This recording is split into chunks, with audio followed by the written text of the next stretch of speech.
Hi, welcome to Richard Kabili YouTube channel, and for today's tutorial, I will be teaching you on how to change double tap actions in speech controller on iPhone X. But first, kindly subscribe to this channel and don't forget to hit the subscribe button and the bell to notify you for the new updates. And let's start! Using your iPhone X from your home screen, first go to Settings.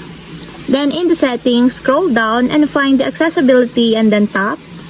Then in the accessibility, go to vision section and then tap the spoken content. Then in this part in the spoken content, tap the speech controller. Then in the speech controller, go to controller action section and then tap the double tap. Then in this part in the double tap, if you want to change it to none, just tap the none until your controller actions change it to none. And if you want to change it back to your default actions, just tap the speak on touch again, just like this, until there's also a check mark on the side.